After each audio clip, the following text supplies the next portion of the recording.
วิธีเขายิบเสื้อสุภาพนี่นะเนาะอันน่ะมันง่ายสุดเลยพี่น้องง่ายสุดเลยเสื้อสุภาพเนี่ยนะเสื้อแต่ละเสื้อนะแต่ละที่ว่าโมดเขาออกแบบนะเสื้อสุภาพนี่ง่ายสุดเลยพี่น้องง่ายสุดๆเลยเนาะในการเข้าข้างเนาะอยู่นี่คือแม่ยายสีสอนนักเรียนเนาะแม่ยายสีสอนนักเรียนอยู่นี่ก็คือแบบก็จะมีคนที่สีเอาจื่อยากแน่แล้วก็จะมีคนที่จื่อง่ายแน่เนาะอันนี้เป็นเรื่องปกติเพราะว่าเขาก็ต้องได้อดทนอะไรเขาเป็นคนสอนกับเจ้าเนาะเพื่อการอยากให้กับเจ้าเก่งเนาะอยากให้กับเจ้าเก่งอยากให้กับเจ้าฮู้อยากให้กับเจ้าเป็นไว้เพื่อไปพัฒนาของกับเจ้าเองอันแหละเนาะอันนี้กาแม่ยายสีนี่ยินดีอีหลีเนาะ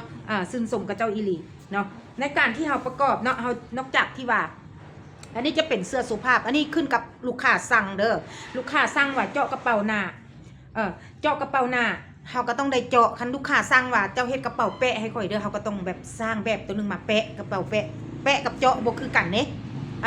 กระเป๋าที่ว่ามาแปะเนาะอันนี้เข้าข้างนี่นะเข้าข้างนี่กะในการที่เข้าข้างนี่นะวงแขนนี่นะ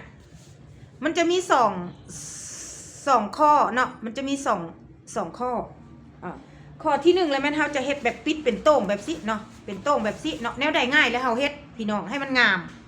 แนวใดง่ายแล้วเฮ็ดอันนี้คือวิธีประกอบเด้อเนาะเป็นโต่งแบบสิก็ง่ายหรือว่าบ่ทันได้ต่อข้างเฮาบ่ต้องต่อข้าง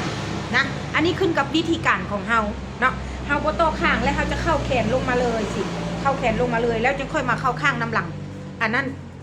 ก็เป็นการดีเส้นเดียวกันเนาะมันขึ้นกับวิธีคิดของเฮาที่เฮาแบบเฮ็ดเองนะทุกคนทุกอย่างมันขึ้นกับที่โตเฮาที่เฮาเฮ็ดเองเนาะอันนี้ก็ฝากน้องๆทุกคนเด้อเนาะผู้ใดที่บ่ทันได้เก่งผู้ใดที่บ่ทันได้ฮู้จักในประสบการณ์แบบนี้เนาะยายสิจะแนะนำให้เลยเนาะแนะนำให้เลยเนาะถ้าผู้ใดที่สนใจอยากเรียนรู้เรื่องความรู้ในด้านตัดเย็บนะอย่าลืมกดติดตามช่อง YouTube แม่ยายสีได้เด้อเพราะว่ายายสีตั้งช่อง YouTube ใหม่เนาะพี่น้องเนาะตั้งได้3 เดือนนี่แหละเนาะสอนในการตัดเย็บวิธีทางสอนอยู่หั่นฟรีเลยทุกคนเนาะ